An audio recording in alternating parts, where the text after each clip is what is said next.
मलिक मोहम्मद जायसी। अब मलिक मोहम्मद जायसी के लिए मैंने आपको बताया था भक्ति काल के कवि हैं, भक्ति काल में निर्गुण धारा के कवि हैं, और निर्गुण धारा में भी प्रेमाश्रयी शाखा के कवि हैं।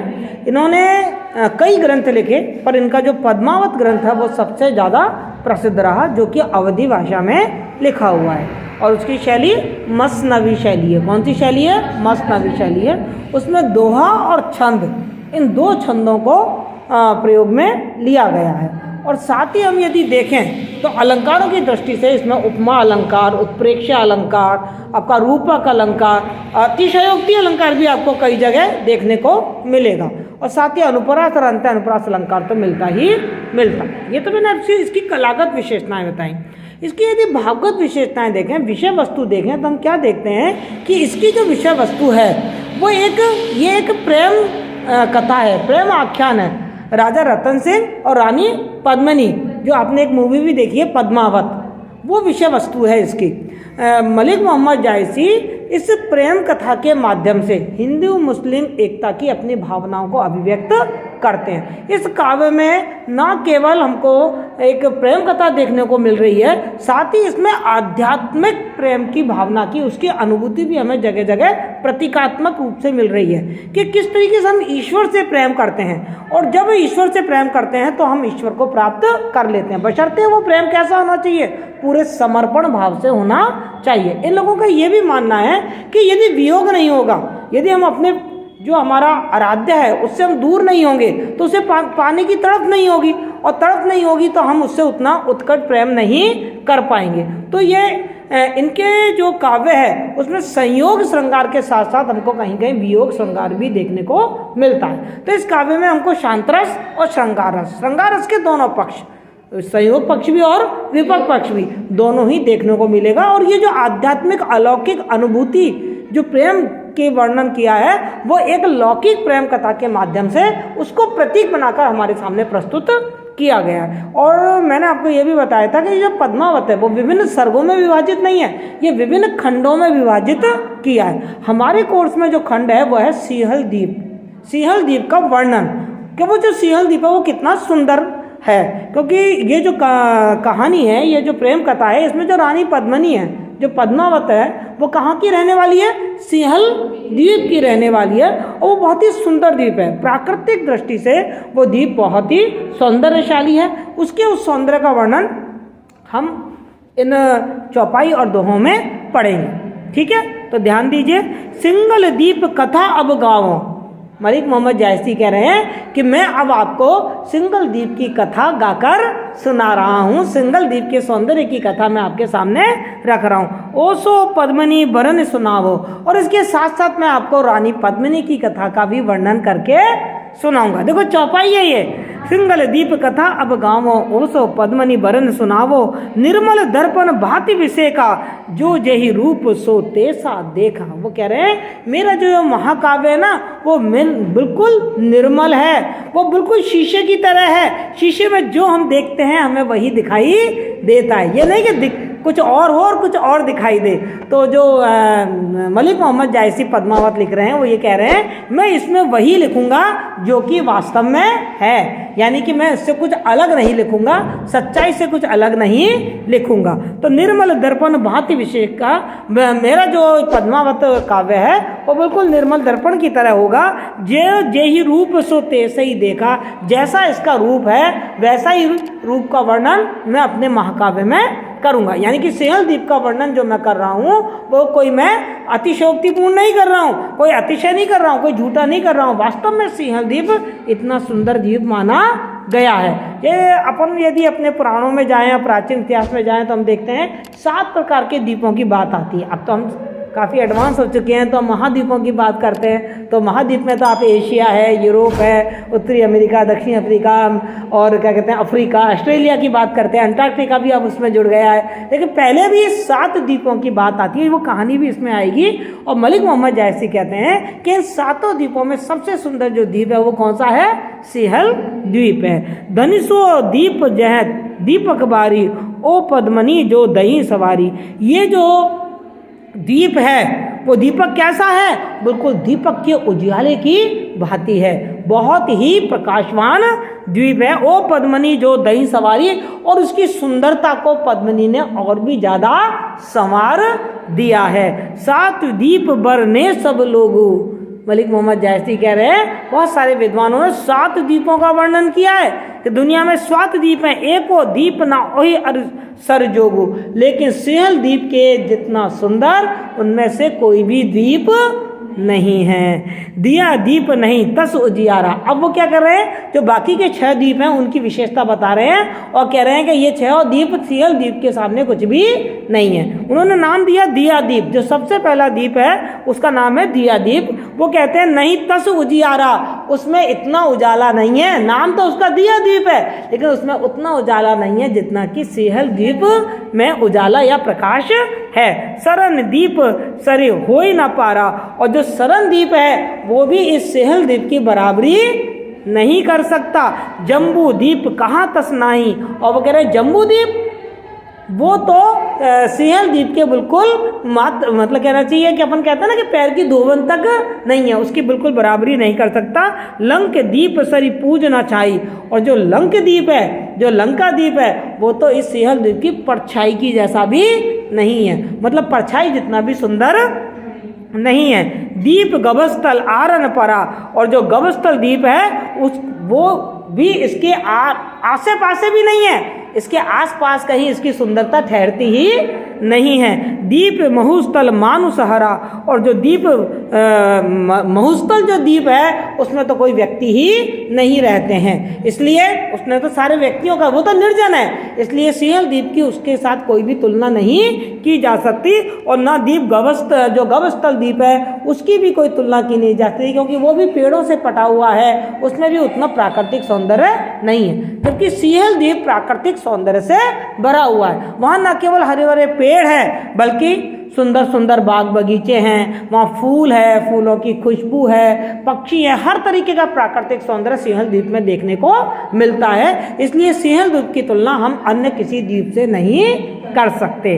आगे कह रहे सब संसार पर थमे आए सातों द्वीप, एक द्वीप नहीं उत्तम सिंगल द्वीप समीप। वो कह रहे 7 द्वीपों का वर्णन कर दिया जाए पर एक अकेला सिंहल द्वीप उन सारे द्वीपों की बराबरी कर लेता है, कोई सा भी द्वीप सिंहल द्वीप के बराबर नहीं ठहरता। यानी कि सिंहल द्वीप के सौंदर्य का वर्णन किया है। मैं यहाँ पर एक बात कहूँगी आप लोगों से, सिंहल द्वीप को इतना सुंदर मलिक मोहम्मद जायसी ने बताया है, अब उसका वर्णन आगे भी आएगा। वो इतना सुंदर क्यों है, क्योंकि वहाँ प्राकृतिक दृष्टि से बहुत सौंदर्य बिखरा हुआ है, वहाँ का पर्यावरण काफ़ी पावन और शुद्ध है।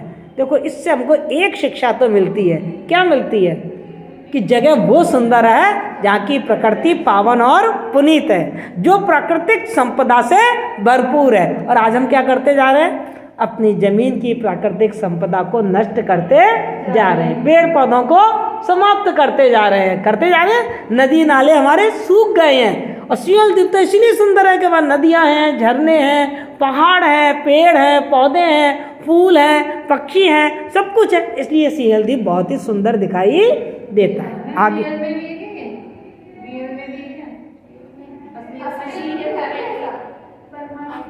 क्यों नहीं होगा, कहीं ना कहीं तो है ही है सिंहल द्वीप। कहाँ है बताइए आप। सिंहल द्वीप ऐसे देखो, वैसे अपन देखी जाए तो इसका कहीं वास्तविक कोई अस्तित्व हमको नहीं दिखता, लेकिन आप दक्षिण में जाएं तो आपको ऐसे द्वीप बहुत मिलेंगे। केरल के आसपास जाके देखें आप, अंडमान निकोबार को देखें, लक्षद्वीप को देखें, मालदीव को देखें। और कहा जाता है कि आपके सिंहल द्वीप के सौंदर्य का वर्णन कर रहे हैं, वो वहाँ के राजा का पराक्रम, वहाँ के राजा की उदारता, वहाँ के राजा के सद्गुणों का वर्णन भी कर रहे हैं। क्योंकि यह भी बिल्कुल कहना चाहिए कटु सत्य है कि जिस देश का राजा उत्तरदायित्वपूर्ण होगा, अपनी जिम्मेदारियों को समझेगा, पराक्रमी होगा, साहसी होगा और अपने देश से प्रेम करता होगा, वो देश तो निश्चित रूप से प्राकृतिक और हर दृष्टि से संपन्न होगा ही होगा। तो कवि कह रहे हैं मलिक मोहम्मद जायसी कि गंधर्व सेन सुगंध नरेशु सो राजा वह ताकर देशु। वो कहते हैं और ये ऐसे सुंदर सिंहल द्वीप के जो राजा हैं वो कौन है, गंधर्व सेन हैं। और जो गंधर्व सेन है वो कैसे राजा है? नरेश मतलब राजा। कैसे राजा हैं? जिनकी सुगंध रूपी प्रसिद्धि चारों तरफ फैली हुई है। सो राजा वह ताकर देशु, और वह इस देश का राजा है जिसकी प्रसिद्धि दूर दूर तक फैली हुई है। लंका सुना जो रावण राजू, तेहु चाही बड़ ताकर साजू। मलिक मोहम्मद जायसी कह रहे हैं आपने रावण का नाम सुना होगा। रावण श्रीलंका का राजा था, लेकिन गंधर्व सेन का जो राज्य है वो रावण से भी 4 गुना बहुत ज़्यादा बड़ा चढ़ा उसका राज्य है। रावण के श्रीलंका का जो राज्य था उससे भी 4 गुना बड़ा गंधर्व सेन का ये सिंहल द्वीप का राज्य है। 56 कोटि कटक दल साजा। अब वहाँ की पराक्रमी सेना का वर्णन करते हुए, विशाल सेना का वर्णन करते हुए मलिक मोहम्मद जायसी कह रहे हैं कि जो सिंहल द्वीप का शासन है, वहाँ के जो राजा हैं गंधर्व सेन, उनकी सेना में 56 करोड़, उनकी सेना कितनी है? 56 करोड़ उसमें सैनिक हैं। सबे छत्रपति ओ गढ़ राजा, और वहाँ के जितने भी सैनिक हैं वो या तो कहीं के राजा हैं या किसी के क्षत्रपति हैं, यानी कि बड़े बड़े राजा महाराजा उनकी सेना में शामिल हैं। 16 सरस घोड़सारा, और बताइए 16 करोड़ तो उनके घुड़सवार हैं उनकी सेना में, 16 करोड़ तो घुड़सवार हैं। श्याम करण अरु बांक तुखारा, और जितने भी घुड़सवार हैं, जितने घोड़े हैं ना, वह ऐसे मरे तड़े घोड़े नहीं हैं, कमजोर घोड़े नहीं हैं, वो सब श्याम कर्ण नस्ल के, और जो तुषार प्रदेश है, ठंडे प्रदेशों से घोड़े आए जाते हैं। कहते हैं मध्य एशिया से घोड़े आते थे उस समय, जो मजबूत घोड़े होते थे। अरबी घोड़ा बहुत ही प्रसिद्ध घोड़ा माना जाता था, युद्ध के लिए बड़ा अनुकूल माना जाता था। तो कहते हैं जितने भी हमारे उसके यहाँ जो घोड़े हैं वो सब घोड़े श्याम कर्ण के हैं, श्याम रंग के हैं, श्याम कर्ण नस्ल के हैं, और जो तुषार प्रदेश से यहाँ लाए गए हैं। 7 सहस्त्र हस्ती सिंगली, और बताइए 16 करोड़ तो उनके यहाँ घुड़सवार हैं, और 7 करोड़ हाथी उनके सेना में शामिल है। और जो हाथी है ना वो सब एक एक हाथी सिंगली हाथी है, बहुत ही बलशाली हाथी हैं। जनु कबिलास ऐरावत बली, और जो हाथी है ना एक एक, वो इंद्र का जो ऐरावत हाथी है ना उस जैसा सौंदर्यशाली हाथी हैं। अस्वपतिक सिर मोर कहावे, इसीलिए जो गंधर्व सेन जो राजा हैं वो सारे राजाओं में सिर मोर कहलाते हैं, क्योंकि उनकी जो सेना है वो सबसे विशाल और रावण के राज्य से भी 4 गुनी बड़ा राज्य के राजा हैं। गजपतिक अंकुश गज नावे, और उनके सामने बड़े बड़े गजपति, बड़े बड़े राजा महाराजा भी अपना सिर नवा देते हैं। नरपति की कहें और नरेंदु, नरों में वो नरेंद्र कहे जाते हैं। क्या कहे जाते हैं? नरेंद्र। नरों के इंद्र, नरों के राजा, आदमियों के राजा कहे जाते हैं। और भूपति की जगह दूसरे इंदु, और भूपति मतलब राजाओं के बीच में वो दूसरे इंद्र के समान हैं। इंद्र स्वर्ग का राजा है, और गंधर्व सेन कहाँ के राजा हैं? सिंहल द्वीप के राजा हैं। तो स्वर्ग के राजा इंद्र के बाद दूसरा नंबर किसका आता है? गंधर्व सेन। सिंहल द्वीप के राजा गंधर्व सेन का ही आता है। ऐसे चक्रवे राजा, ऐसे चक्रवर्ती राजा, चौखंड भय होय, जिनका चारों तरफ भय व्याप्त है। सारे लोग उनकी पराक्रम, उनके साहस, उनकी विशाल सेना से डर जाते हैं। सबे आए सिर नावई, सारे के सारे उनके सामने आकर अपना सिर नवाते हैं। सरवरी करे ना कोई, और कोई भी उनकी आज्ञा का उल्लंघन नहीं कर सकता। ऐसा महान गंधर्व सेन है, और उसका ऐसा महान साम्राज्य है सिंहल द्वीप का, जो विशाल सेना का स्वामी है, और जो इंद्र के बाद दुनिया में दूसरा इंद्र कहा जाता है, जो नरों में नरेंद्र है, और जिसके आज्ञा का पालन हर कोई करता है। उसकी सेना 56 करोड़ सैनिक हैं उसकी सेना में, जिसमें से 16 करोड़ तो घुड़सवार हैं, 7 करोड़ हाथी हैं, और एक एक हाथी, एक एक घोड़ा बहुत ही बलशाली और सौंदर्यशाली है। और बड़े बड़े राजा महाराजा उनकी सेनाओं में सेवा देकर अपने आप को अभाग्य सौभाग्यशाली समझते हैं। तो इस तरीके से उन्होंने अपने सेना का वर्णन। मलिक मोहम्मद जायसी भक्ति काल के कवि, भक्ति काल के भी निर्गुण धारा के, और निर्गुण धारा में प्रेमाश्रय धारा के, हम जितना भी उनका कुछ पढ़ रहे हैं ना, इस सब में हमें रहस्यवाद दिखाई दे रहा है। उनकी योग साधना दिखाई दे रही है, उनकी हठ साधना दिखाई दे रही है। वो योग साधना से ईश्वर की प्राप्ति, प्रेम के माध्यम से ईश्वर की प्राप्ति का मार्ग दिखाते थे। हम उनका पद्मावत, जो उनका प्रसिद्ध काव्य है पद्मावत को पढ़ रहे हैं और पद्मावत में भी हम उनके सिंहल द्वीप वर्णन खंड को पढ़ रहे हैं। सिंहल द्वीप जहाँ पर रानी पद्मिनी रह रही है, पद्मावत जहाँ रहती है, वहाँ के सौंदर्य का वर्णन किया है। और साथ में सौंदर्य के वर्णन के साथ उन्होंने एक बात कही है कि 7 द्वीप हैं विश्व में, लेकिन 7 द्वीपों में से कोई सा भी द्वीप सिंहल द्वीप के सुंदरता का सामना या उसकी बराबरी नहीं कर सकता। लाजवाब है वो, लासानी है, उसकी तुलना ही किसी और से नहीं की जा सकती। क्यों? क्योंकि जो सिंहल द्वीप है वो प्राकृतिक दृष्टि से बहुत ही संपन्न द्वीप है। ये हम पढ़ चुके हैं। आगे हम पढ़ रहे हैं आज कि क्यों सिंहल द्वीप को वो इतना ज़्यादा गौरवान्वित कर रहे हैं, महिमा मंडित कर रहे हैं। तो उन्होंने बताया सिंहल द्वीप का वर्णन करते हुए कि जब ही कल हमने क्या पढ़ा था, एक तो हमने पढ़ा कि सिंहल द्वीप 7 द्वीपों में सबसे ज़्यादा सर्वश्रेष्ठ माना जाता है। फिर हमने सिंहल द्वीप के जो राजा थे गंधर्व सेन, उनके पराक्रम और उनकी उदारता की बातें देखी कि वो जो है वो नरों में इंद्र है और दुनिया में इंद्र के बाद दूसरे इंद्र के रूप में गंधर्व सेन की प्रतिष्ठा की जाती है। मतलब राजा रावण के भी राज्य से उनका जो राज्य था वो 54 राज्य था। ये कल हम पढ़ चुके हैं। उन्हें 56 करोड़ तो उनकी सेना थी, इसमें 16 करोड़ उनके पास घोड़े थे, 7 करोड़ उनके पास हाथी थे। हमने कल ये पढ़ा है। आज हम और देख रहे हैं कि सिंहल द्वीप में और क्या ऐसी खास बात है कि उन्होंने सिंहल द्वीप को 7 द्वीपों में सर्वश्रेष्ठ बताया है। वो कह रहे जब ही द्वीप नियरावा जाई, जनु का बिलास नियर भा आई, गन अमराऊ लाग चहु पासा, उठा भूमि हुत लागी कासा। वो कहते हैं कि ये सिंहल द्वीप इतना महिमा मंडित और इतना महान है कि जब ही द्वीप नियरावा जाए, जब भी इस द्वीप के पास जाते हैं, जनु का बिलास नियर भा आई, ऐसा लगता है जैसे हम सिंहल द्वीप के पास जाते हैं ऐसा महसूस होता है, ऐसा अनुभव होता है जैसे कैलाश मानसरोवर किसी पवित्र तीर्थ स्थान पर हम आ गए हों। इतना पवित्र और पावन ये सिंहल द्वीप दिखाई देता है, महसूस होता है। घन अमराऊ लाग चहु पासा, और चारों तरफ घने घने आम के बाग लगे हुए हैं। उठा भूमि हुत लाग आकाशा, और इतना घना वनस्पति और पेड़ लगे हुए हैं कि ऐसा लगता है जैसे जमीन और आसमान एक हो गए हों, क्योंकि ऊंचे ऊंचे पेड़ हैं और वो पेड़ आसमान को छूते दिखाई दे रहे हैं। तो ऐसा लग रहा है जैसे जमीन आसमान एक हो गए हों। तरिवर सवे मलय गिरी लाई, और जो वहाँ के पेड़ है ना, तरवर मानी पेड़, जो पेड़ है वो सब क्या लग रहा है जैसे मलय गिरी से लाए हों, चंदन के पर्वत से वो पेड़ लाए गए हों। क्यों?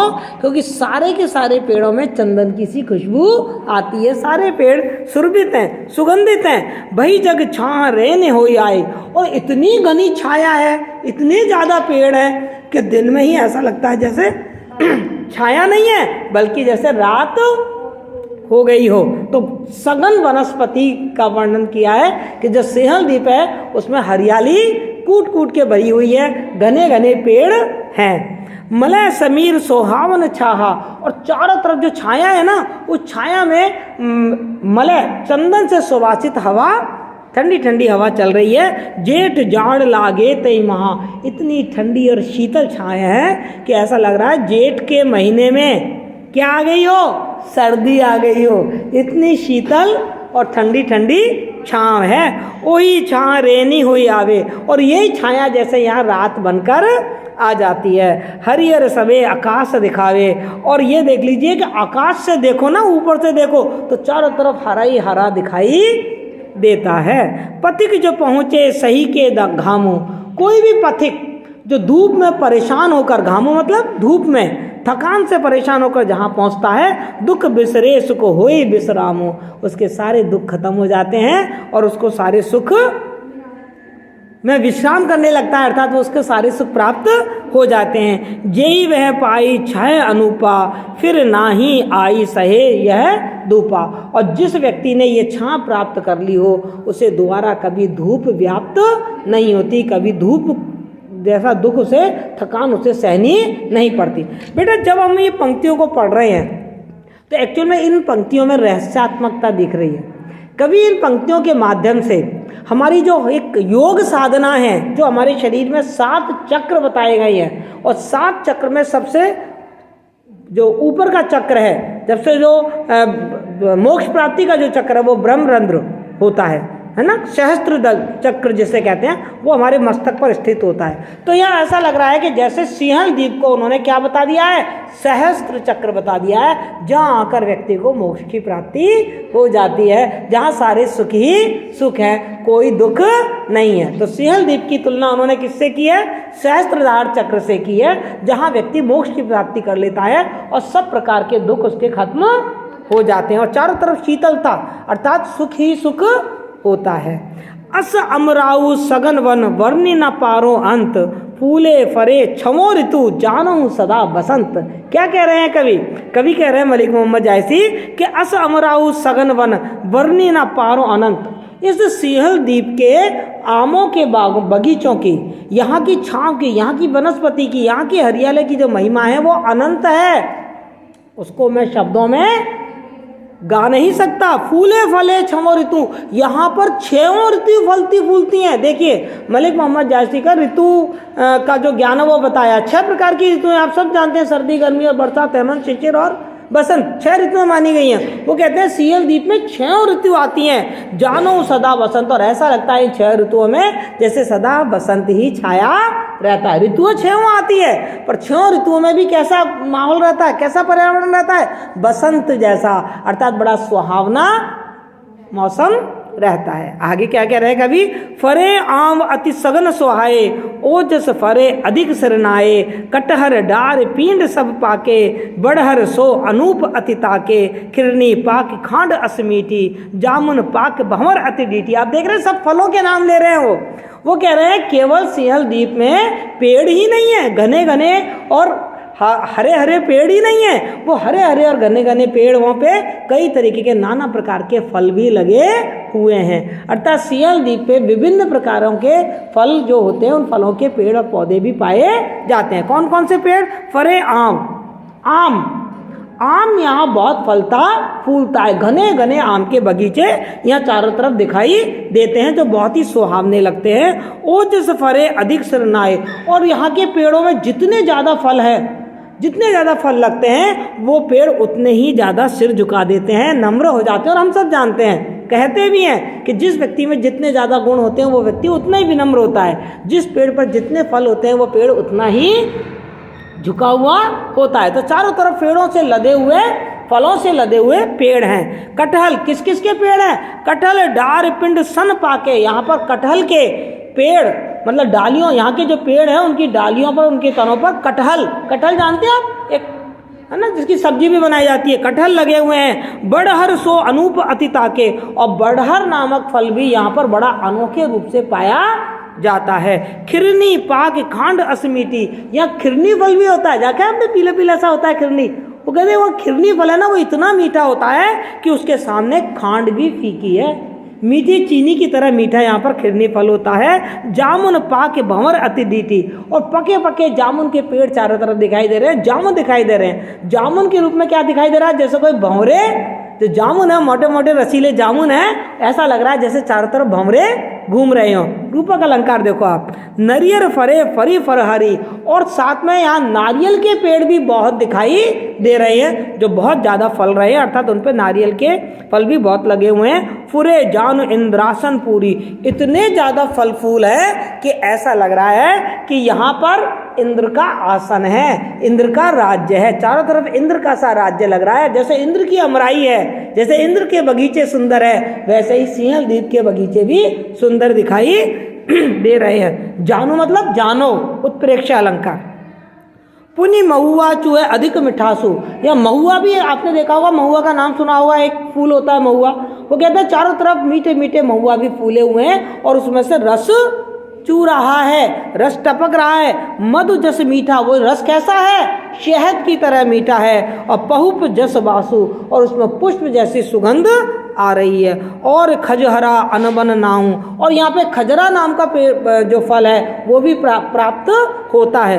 अनबन नाऊ, और इतने फल हैं जिनके मैं नाम भी नहीं जानता। देखा सब राउन अमराऊं, कवि कह रहे हैं मैंने बहुत सारे राजा महाराजाओं की अमराइयाँ, बहुत सारे राजा महाराजाओं के बाग बगीचे देखे हैं, पर सिंहल द्वीप जैसे सुंदर बाग बगीचे मैंने कहीं नहीं देखे। लागे सबे जस अमृत शाखा, सारे फल ऐसे लग रहे हैं शाखाओं पे जैसे अमृत के फल लगे हुए हों। रहे लो भाई सोई जो चाका, और जो व्यक्ति इन फलों को एक बार चख लेता है वो उनका लोभ संभाल नहीं पाता, अर्थात उसको बार बार उन फलों को खाने का मन करता है, क्योंकि फल बिल्कुल अमृत के समान है और मीठे फल है, पौष्टिक भी हैं और साथ में बहुत ही मीठे और रसपूर्ण फल है। तो सबको उसको चाखने के बाद बार बार खाने का मन करता है। वो अपने लोभ को संवरण नहीं कर पाता, अपने लोभ को कंट्रोल नहीं कर पाता। लवंग सुपारी जायफल सब फर फरे अपूर, अपूर मतलब भरपूर। उस सिंहल द्वीप में क्या क्या है? लवंग, लौंग के पेड़ है, और क्या है? सुपारी है और जायफल है। आपने देखा होगा ये सब आपके गरम मसाला बनाते हैं आप, गरम मसाले में ये सारे जो सूखे फल होते हैं वो पड़ते हैं, वो सब यहाँ पे भरपूर मात्रा में उत्पन्न होते हैं। आस पास घन इमली ओ घन तार खजूर, और आस पास यहाँ पर इमली के पेड़ भी बहुत हैं, बड़े बड़े ताड़ के वृक्ष भी हैं और खजूर के पेड़ भी हैं। तो इस वाले चौपाई और दोहे में मलिक मोहम्मद जायसी ने सिंहल द्वीप पे कौन कौन से फल पाए जाते हैं और उन फलों में क्या विशेषता है, क्या विशिष्टता है, क्या उनके गुण हैं, उनका वर्णन किया है। क्लियर? आगे देखो कवि हमारे क्या कह रहे हैं। बसई पंख बोलई बहुभाका, अरे केवल फलों की दृष्टि से ही ये सिंहल द्वीप है वो भरपूर संपन्न नहीं है, यहाँ तो नाना प्रकार के पक्षी भी हैं।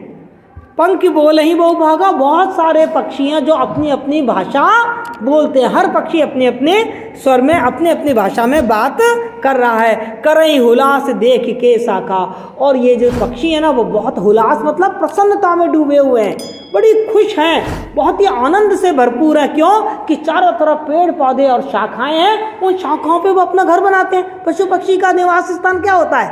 पेड़ों की शाखाएं। तो खूब यहाँ पे भरपूर शाखाएं हैं, हरे भरे पेड़ हैं जिन पर वो अच्छी तरीके से अपने घोंसले बना सकते हैं और उन्हें खाने के लिए काफ़ी मीठे फल मिलते हैं। इसलिए सारे के सारे जो पक्षी हैं वो बहुत प्रसन्न दिखाई दे रहे हैं। बोर होत बोलई चुह चुही, अब वो विभिन्न पक्षियों के नाम लेते हुए बता रहे हैं कि कौन कौन पक्षी कैसे कैसे बोलता है और क्या क्या करता है। सुबह होते ही, भोर होते ही मतलब सुबह होते ही चूही चूही नाम की जो पक्षी है वो बोलने लगता है, चहचहाने लगती है। एक तरीके की चिड़िया है जो सुबह होते ही चहचहाने लगती है। हम भी देखते हैं हमारे आसपास जो पक्षी होते हैं सुबह होते ही कलरव करने लगते हैं। बोल ही पांडुक एक के तू ही, और एक पांडुक नाम का पक्षी भी है वो भी बोलने लगता है। क्या बोलता है? एक तू ही है। मतलब कवि यहाँ पर यह कल्पना कर रहा है कि सिंहल द्वीप के जो पशु पक्षी हैं, जो पक्षी हैं, वो भी राम का ही नाम लेते हैं, ईश्वर का ही जाप करते रहते हैं। तो जो पांडुक पक्षी है वो क्या जाप कर रहा है? एक तू ही है, एक तू ही परमात्मा है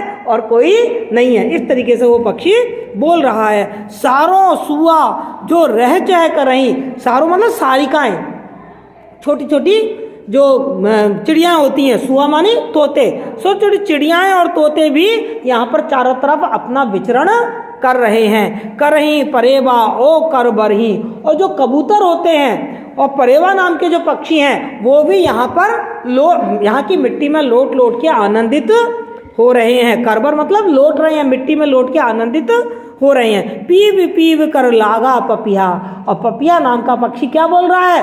पीहू पीहू करके मीठी मीठी आवाज निकाल रहा है। तू ही कर गडूरी जिया, और गडूरी नाम का पक्षी कह रहा है एक तू ही परमात्मा है, एक तू ही परमात्मा है। बस परमात्मा का नाम बोले रहा है, यानी कि यहाँ के जो पक्षी हैं वो भी परमात्मा का ध्यान करते रहते हैं, परमात्मा का गुणगान करते रहते हैं। कुहू कुहू करी कोयल राका, और कोयल कैसे बोल रही है? कुहू कुहू कर कोयल चारों तरफ कूक रही है। ओ भिंगराज बोल बहुबाका, और भिंगराज नाम के जो पक्षी हैं, भ्रमर हैं, वो भी अपनी भाषा अलग अलग तरीके की भाषाएं बोल रहे हैं। दही दही करी महेरी पुकारा, और जो मेहरी नाम का पक्षी है वो भी देहो देहो मतलब देवता का देवता करके देवताओं को पुकार रहा है। हारिल बिनवे आपन हारा, हारिल नाम का जो पक्षी आपने पढ़ा था ना, मेरे हरे हारिल की लकड़ी, है ना, पढ़ा था ना। हारिल भी एक पक्षी होता है, तो हारिल पक्षी भी भगवान की विनम्रता के साथ उनको ध्या रहा है। कू कहीं मोर सुहावन लागे, और चारों तरफ कुहकते हुए जो मोर हैं वो बहुत सुंदर दिखाई